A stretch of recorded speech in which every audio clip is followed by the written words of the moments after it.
Esto es Siempre hará falta pensar, una mirada filosófica a la educación actual. Soy Natalia Gutiérrez y te invito a cuestionar juntos. Los medios, las redes sociales, hasta la ONU nos habla de los problemas que enfrentan los maestros actualmente y que están creando un aumento de posiciones vacantes en diversos sectores educativos. La temporada anterior, en el episodio número 3, abordamos qué es un alumno desde una perspectiva antropológica. Hoy quiero repetir el ejercicio, pero para descubrir al maestro como ser humano, sus capacidades, sus limitaciones, adentrarnos en su perfil y en sus retos para encontrar su lugar dentro del proceso educativo. Antes de empezar, te invito a que me sigas en esta plataforma de podcast, a que hagas clic en la campanita para que recibas una nueva notificación cuando haya un nuevo episodio, y también a que sigamos en contacto en redes sociales. En Instagram y TikTok me puedes encontrar como Natalia Gutiérrez Edu y ahí podemos ampliar el diálogo sobre este y otros temas. Ahora sí, el maestro. Muchos tenemos la fortuna de poder nombrar maestros que nos marcaron, que nos escucharon, que nos inspiraron, que nos guiaron. Pensemos en ellos a lo largo de este episodio. Para dar un poco de contexto actual, quiero mencionar un reportaje que lanzó DW en mayo del 2025. Dejaré el enlace en la descripción. Y trata sobre la situación de docentes en América Latina, hablando de burnout, sobrecarga administrativa, agresiones, despersonalización, faltas de respeto de los alumnos, falta de respaldo administrativo, el cambio de la relación de los padres con la escuela, necesidad de trabajar en diversos lugares y por ende varios turnos por salarios insuficientes, etc. Sabemos que se trata de una profesión que conlleva una alta carga mental, que requiere atender multitud de cosas a la vez, que tiene salarios bajos comparados con empleos que requieren los mismos años de preparación y probablemente incluso menos responsabilidad, que hay pocas opciones para crecimiento personal, que conlleva una responsabilidad legal y moral importante y que solamente los maestros que laboran en instituciones públicas tienen sindicato en México. Hay estadísticas que dicen que entre los jóvenes cada vez es menos deseable elegir la profesión de maestro. Yo misma recuerdo cuando mi mamá me lo sugirió cuando yo estaba en preparatoria y yo le respondí no, porque los maestros no tienen dignidad. Y heme aquí. El problema de que haya esta baja en la popularidad de la carrera es que no podemos elegir a los mejores candidatos para que la ejerzan. Aquellos con mejores habilidades de lectura o de matemáticas, con más talento, con más cultura, van a elegir carreras pues que se consideran más respetables y rentables. Pero esto no nos muestra al humano. Al contrario, nos muestra a un sistema incapaz de ver las cualidades y necesidades de quienes ejercen esta labor. Un sistema que romantiza los sacrificios y la precarización del maestro, pero que rehúsa una compensación adecuada. Un sistema que rehúsa dar cargas de trabajo justas o realistas y a veces incluso también rehúsa dar libertades básicas de la persona, como una hora de descanso o atención a la salud mental.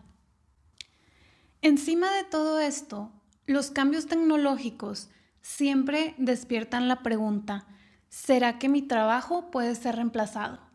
Y creo que es importante planteárnosla no desde la posibilidad del reemplazo, sino desde la posibilidad de la evolución.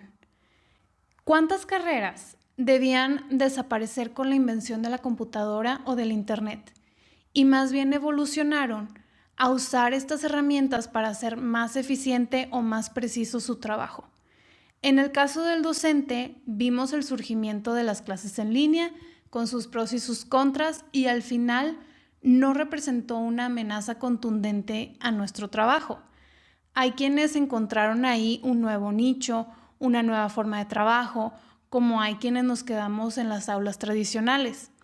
Ahora se habla del reemplazo por medio de la inteligencia artificial, pues uno puede hablar con un chat y pedirle que le enseñe, y si bien esto es cierto, no todas las personas tienen el conocimiento o la disciplina para hacerlo.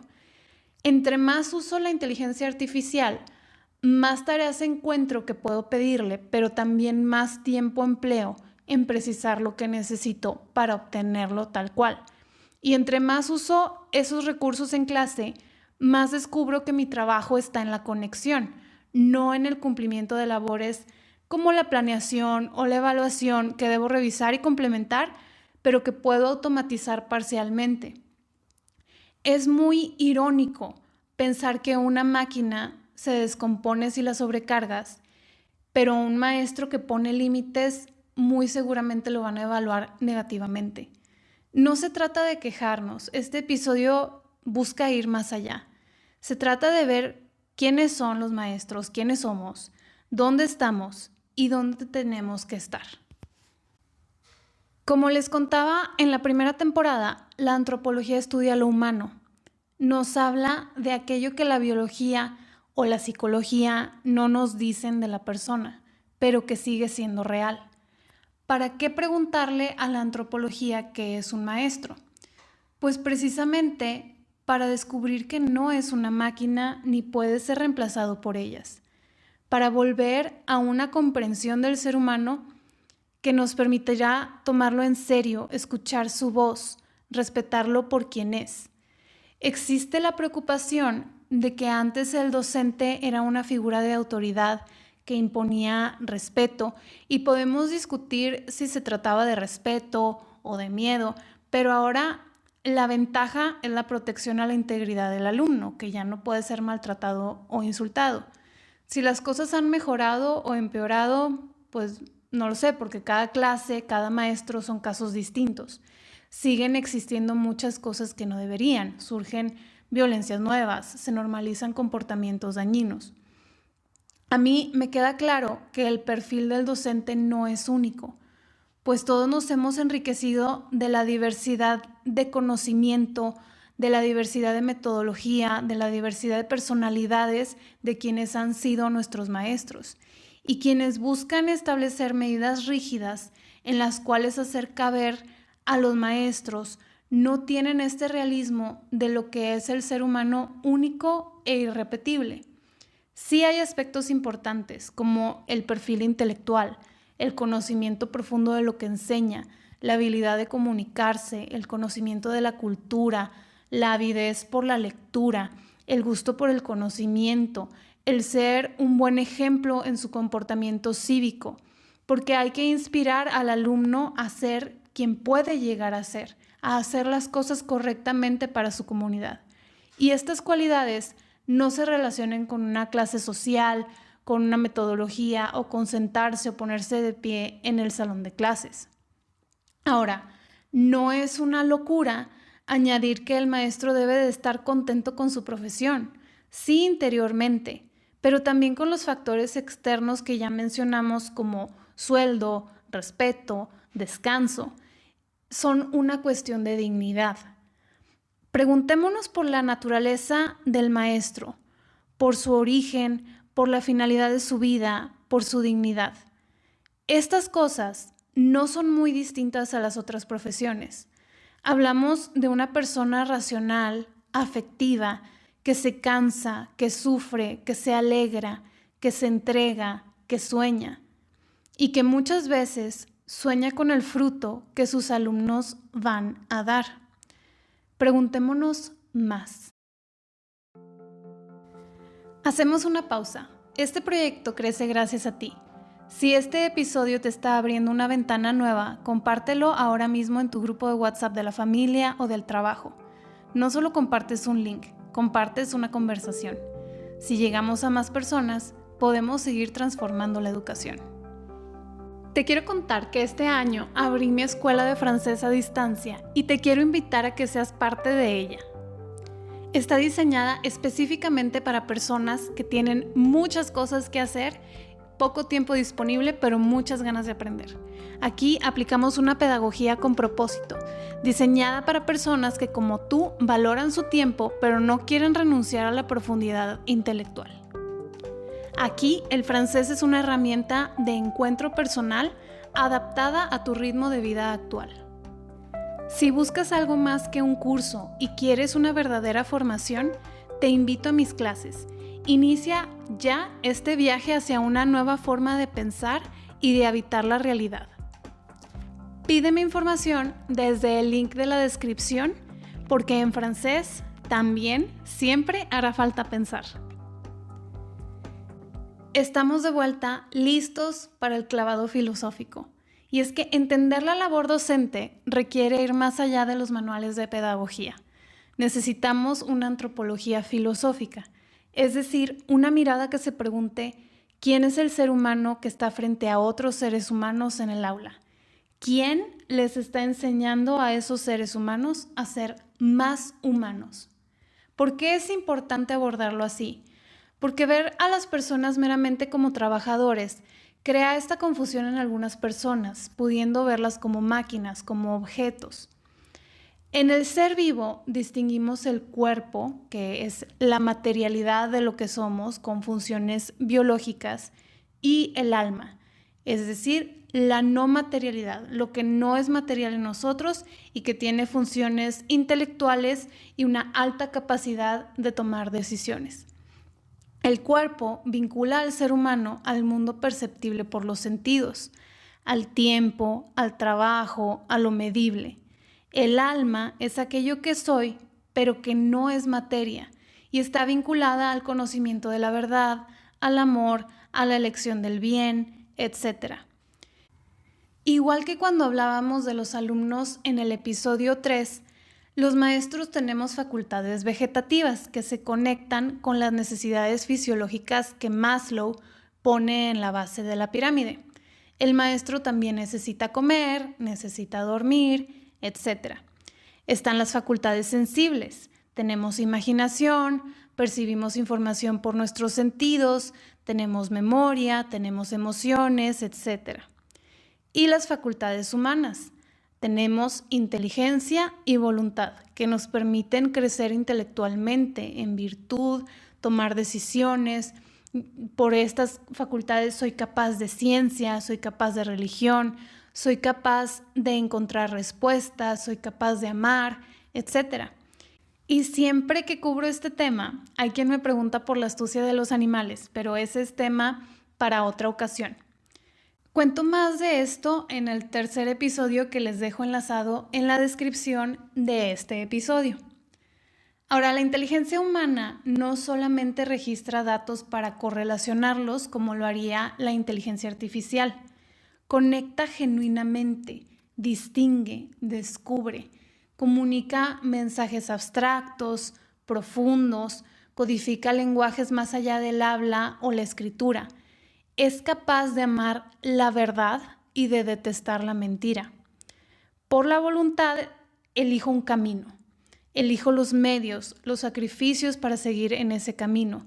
Tomo decisiones, elijo entre opciones o elijo crearme una nueva, elijo personas. Y las facultades humanas hacen que todas nuestras otras facultades adquieran una complejidad que permite direccionar nuestras vidas hacia una finalidad. Pasemos a analizar algunas ideas que quiero compartir de diversos pensadores respecto a la naturaleza del maestro. Hannah Arendt, la filósofa judía del siglo XX, de quien hemos hablado varias veces, nos presenta al maestro como el responsable del mundo. La propuesta de Hannah Arendt en su ensayo La crisis de la educación nos sitúa en una tensión ontológica del ser, que es la relación entre los que llegan, que son los niños, y el mundo que ya estaba ahí, es decir, los adultos. Para Arendt, la educación es, en su esencia más pura, un acto de natalidad. Cada nacimiento es la llegada de un nuevo comienzo. Es una posibilidad de transformar lo que ya existe. Entonces, ¿quién es el maestro para Arendt? La antropología de Arendt del maestro es la de un mediador. Aquí el docente se sitúa en la frontera entre lo privado, que es la familia, el refugio del niño, y lo público, que es el mundo común.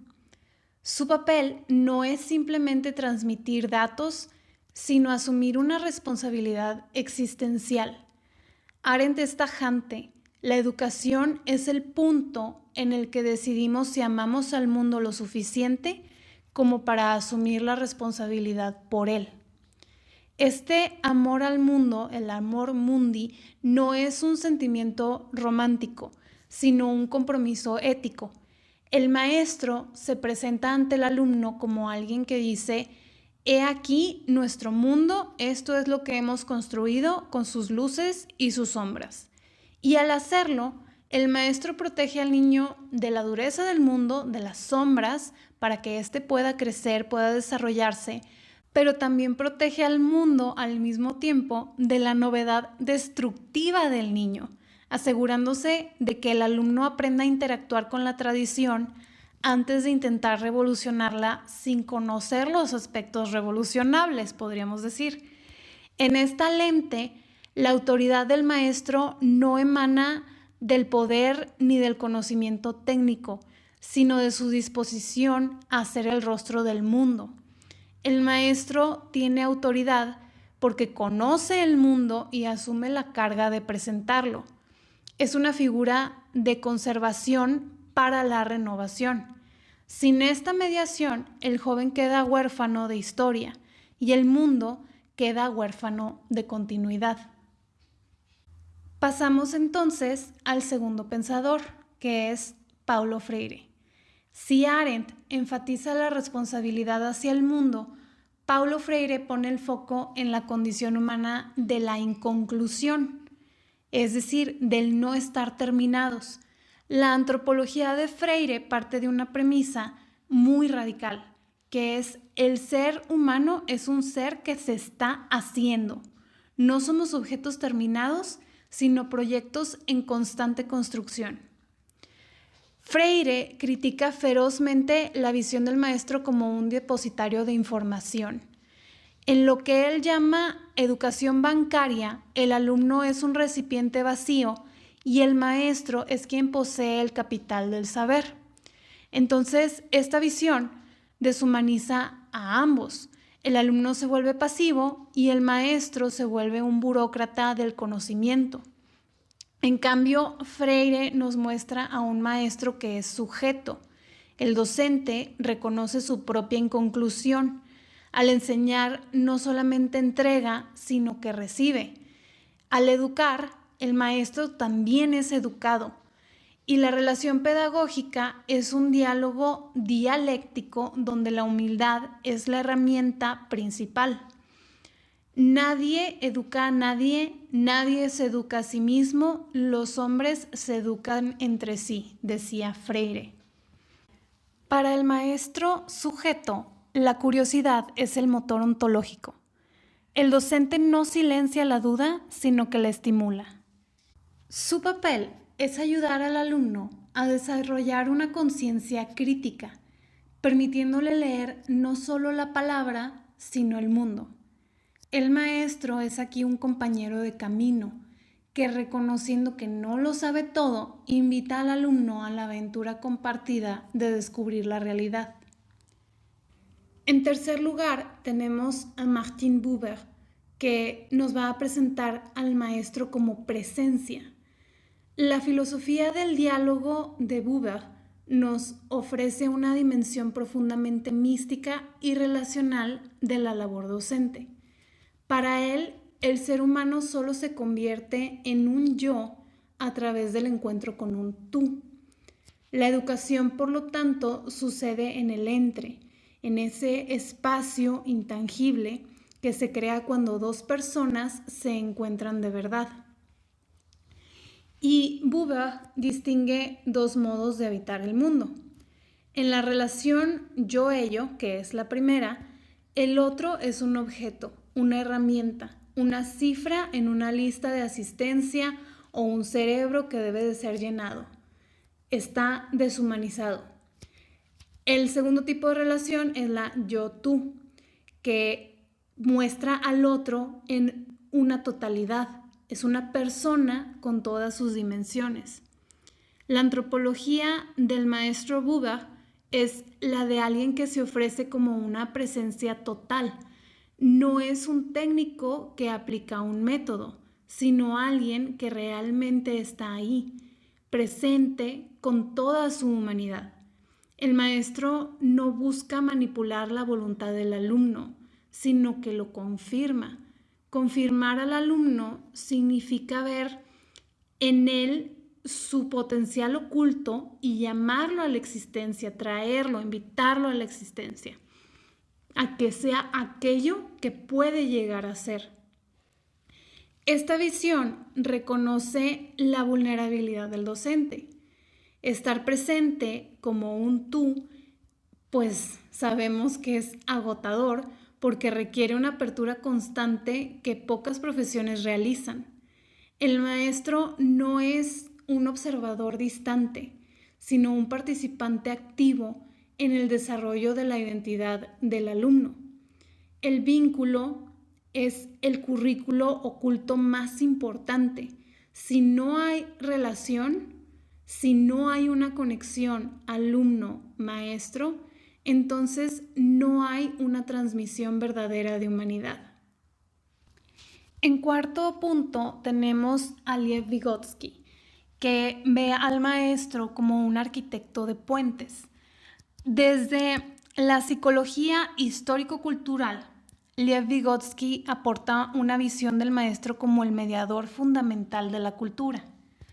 Su antropología sostiene que el desarrollo humano no es un proceso puramente biológico o individual, sino que las funciones psicológicas superiores, como el pensamiento, el lenguaje, la memoria voluntaria, nacen primero en lo social para luego interiorizarse en el alumno.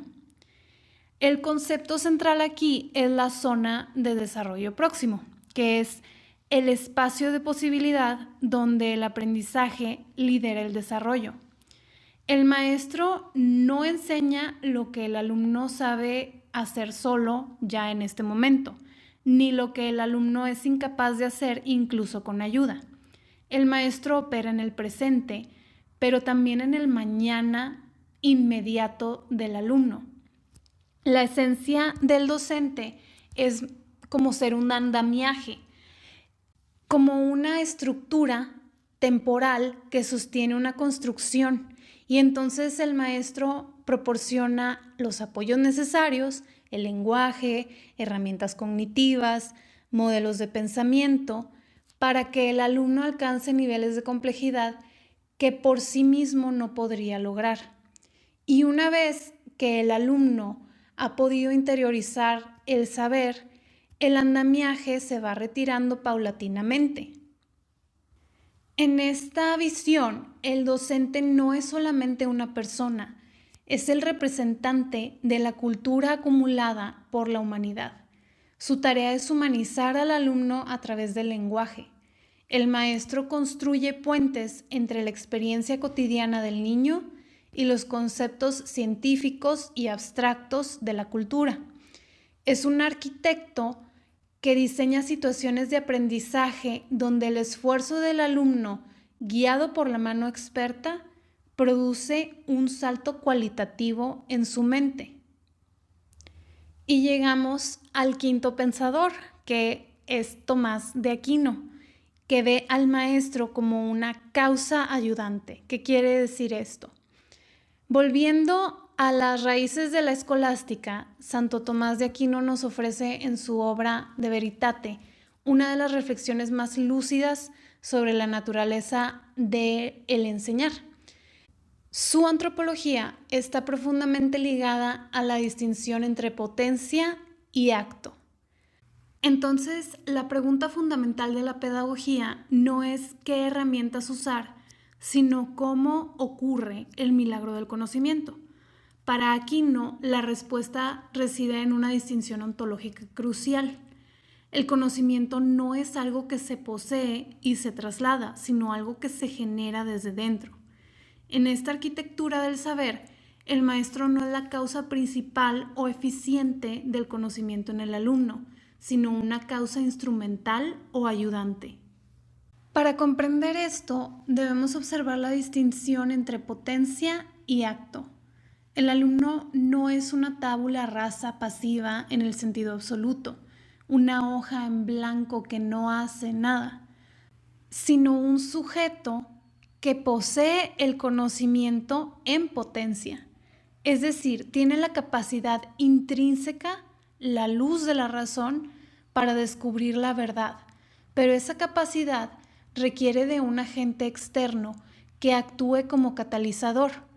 El maestro es ese agente que ayuda a que el principio interior del alumno pase de la potencia al acto.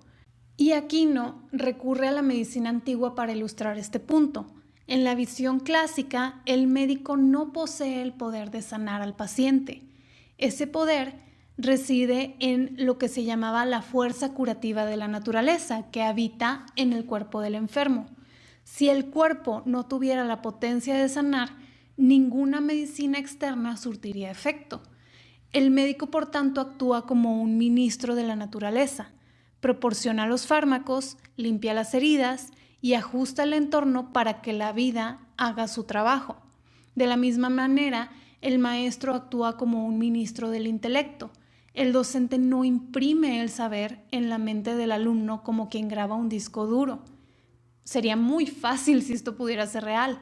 Lo que hace el maestro es proponer a la mente del discípulo una serie de signos, ejemplos, analogías, y es el intelecto del alumno el que, al reconocer la lógica de esos signos, realiza el salto cualitativo hacia la comprensión. Esta visión dignifica al alumno al reconocerlo como el verdadero protagonista y motor de su propio aprendizaje. Él es el sujeto agente de su propia iluminación.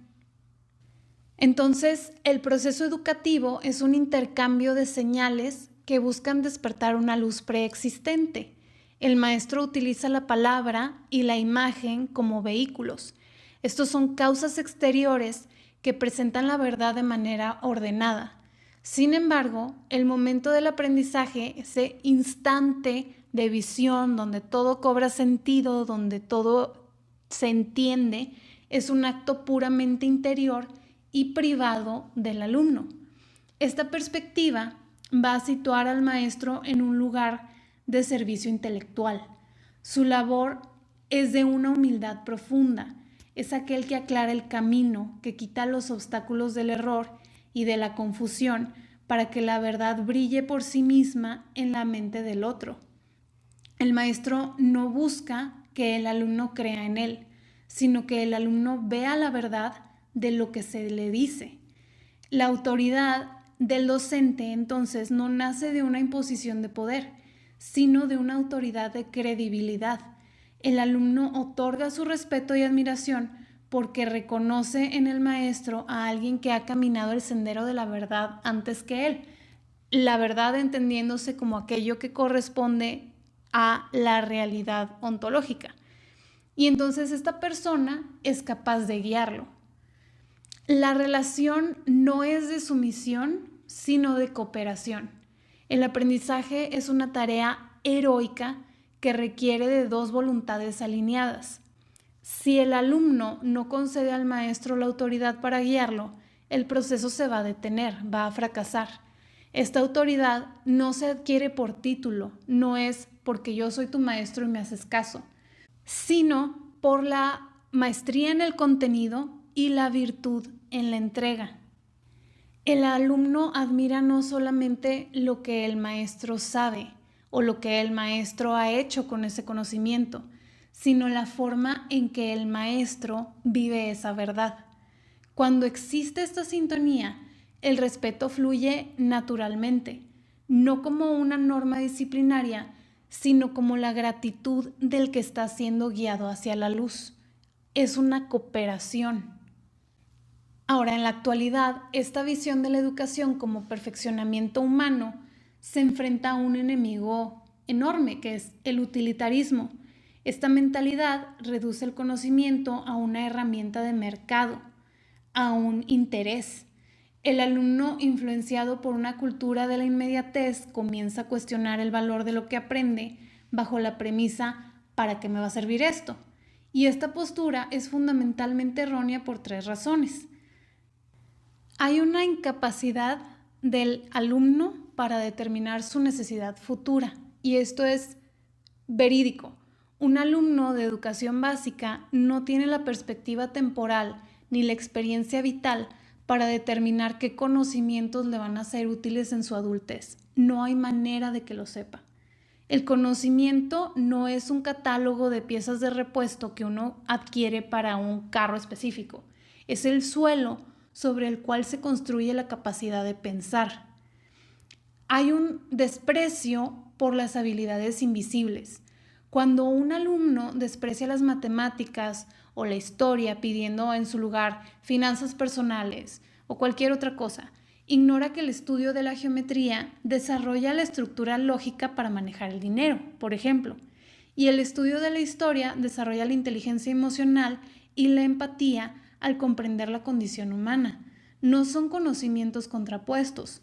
Los contenidos clásicos son la gimnasia mental que permite luego ejecutar las tareas prácticas.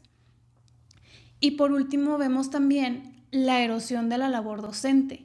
Cuando el contenido se trivializa o se descarta por inútil, la autoridad del maestro se desmorona. Si el alumno decide qué es valioso aprender, el maestro deja de ser una causa ayudante para convertirse en un empleado que debe de satisfacer el capricho del cliente. Y lo vemos actualmente en muchas instituciones educativas. La crítica constante a los contenidos escolares, comentarios como "enséñame a declarar impuestos en lugar de la tabla periódica", afecta profundamente la esencia de la docencia. Si la labor del maestro ya no tiene sentido a los ojos de aquel que debe de cooperar con él, el puente se rompe. Para que el principio interior del alumno pase de la potencia al acto, debe de haber una confianza inicial en que el contenido impartido es nutritivo para el alumno, para su inteligencia. Poner al ser humano al centro de la educación implica defender una educación que libera, es decir, que hace al hombre libre en todas sus facultades, no absolutamente, pero sí en su dignidad, frente a una educación técnica o servil. Un maestro que enseña historia no solamente enseña fechas, enseña al alumno a no ser esclavo de su presente o de su falta de memoria. Un maestro que enseña álgebra no solo enseña ecuaciones, enseña al alumno a dominar una abstracción. Al superponer estas 5 visiones, obtenemos un retrato complejo y fascinante de la figura del maestro. No es una sola cosa, sino una multiplicidad de funciones que se activan simultáneamente. Número 1, dijimos, es conservador y a la vez revolucionario según Arendt, es decir, cuida el pasado para que el alumno tenga un futuro. Número 2, es humilde e inconcluso según Freire, que aprende mientras enseña, evitando la soberbia del saber absoluto. Número 3, vimos que es presencia y es diálogo. Se entrega como persona para que el alumno se descubra como sujeto activo. Número 4, es andamio y es mediador, según Vygotsky. Y el maestro provee las herramientas sociales para el crecimiento psicológico. Y número 5, en Aquino descubrimos que el maestro es auxiliar de la verdad, que respeta el proceso interno del alumno actuando solo como un facilitador. Y esto nos permite ver que la verdadera maestría reside en la capacidad de habitar este pentágono filosófico, entendiendo que el acto de enseñar es ante todo un acto de fe en la capacidad del otro para llegar a ser lo que aún no es. Tras recorrer las ideas de todos estos pensadores, surge una verdad ineludible, que es la lente filosófica del maestro. Lo que es el maestro no es una armadura de perfección, sino un tejido profundamente humano. Hemos definido al maestro como responsable del mundo, como sujeto inconcluso, como presencia dialógica, como arquitecto de puentes, como causa ayudante. Y sin embargo, para que todas estas dimensiones sean sostenibles, debemos aterrizar en la antropología más básica. El maestro es ante todo un ser humano. Históricamente se ha tendido a sacralizar la figura del maestro, convirtiéndola en una suerte de apóstol o de héroe cuya vocación debe alimentarse del sacrificio personal absoluto. Esta visión, aunque parece muy admirable, es en realidad una forma de deshumanización. Si exigimos que el docente sea la presencia de Buber o el responsable del mundo de Arendt las 24 horas del día, estamos ignorando su propia inconclusión que nombra Freire y su vulnerabilidad biológica. La lente humanista nos obliga a recordar que la autoridad de Arendt tiene horario, que el docente asume la responsabilidad del mundo durante su jornada, pero también necesita ser protegido del mundo en la intimidad de su casa para renovar sus propias fuerzas. Que el andamiaje de Vygotsky cansa, que sostener el crecimiento de otros requiere un esfuerzo cognitivo y emocional que consume energía real. El arquitecto necesita soltar las herramientas para no colapsar. Y que el yo de Buber necesita soledad. Nadie puede estar en una apertura total y absoluta hacia el otro permanentemente sin perder su propio centro. El encuentro genuino solo es posible desde un yo que descansa, que se aparta, que también se cuida a sí mismo. Como ser vivo, el docente tiene necesidades que la idea de vocación a veces pasa por alto, que la idea romantizada de vocación, porque eso no es una vocación.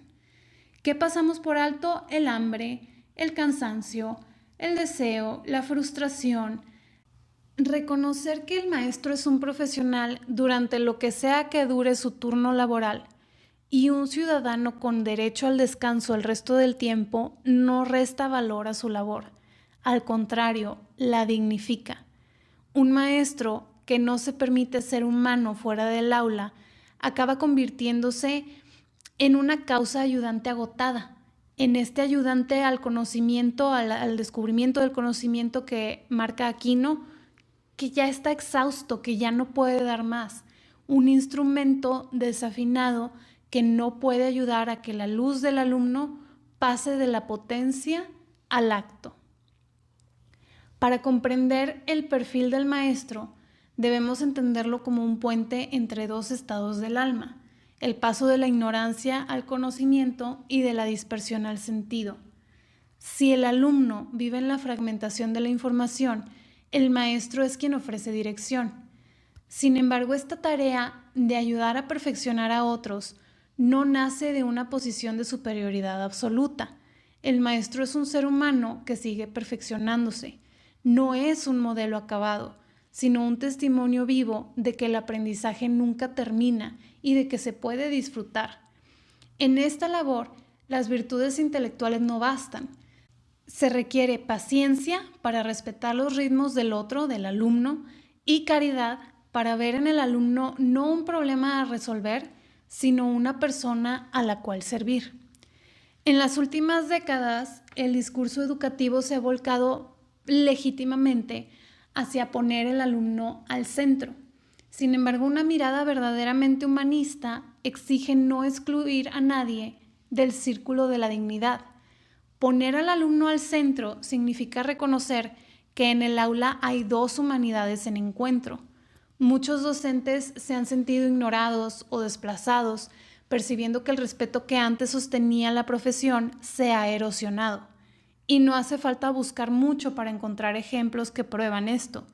Reivindicar al maestro no es restarle importancia al alumno, sino comprender que el cuestionamiento de su labor debe hacerse desde la validez de lo posible, desde lo realista. Es justo cuestionar la entrega del maestro, pero siempre dentro del marco de su realidad humana y su horario de trabajo. El respeto no es una reliquia del pasado, sino la condición mínima para que el diálogo pedagógico sea posible. La lente filosófica que hemos ido construyendo hoy nos muestra que la educación es un encuentro entre dos finitudes, entre dos seres imperfectos. El docente no es un Dios que otorga el saber, ni una máquina de procesar currículos o programas de estudio. Es una persona que acepta su propia fragilidad y sus límites y decide durante una parte de su día ponerse al servicio de lo que sigue, de la generación siguiente, futura. La mayor lección que un maestro puede dar no está en los libros, sino en su propia humanidad. Mostrar a sus alumnos que se puede ser responsable del mundo sin dejar de cuidar el propio jardín, sin dejar de cuidar de sí mismo, sin permitir que otros pasen por encima de él. Que se puede ser un puente para otros mientras se camina el propio sendero. Y que al final del día, cuando se cierra la puerta del salón de clases, queda un ser humano que para seguir amando el mundo mañana necesita vivir plenamente el mundo de hoy. Ser maestro es quizás el acto de esperanza más radical que existe. Es decidir que el mundo merece continuar y que el otro merece descubrir su propia voz. Sin embargo, no olvidemos que para que la razón y la palabra fluyan con fuerza en el salón de clases, debemos cuidar al ser vivo que lo está sosteniendo. Educar desde una lente humanista es reconocer que el docente no es una herramienta de producción, sino un arquitecto de la cultura que necesita descanso, respeto y su propia dosis de asombro.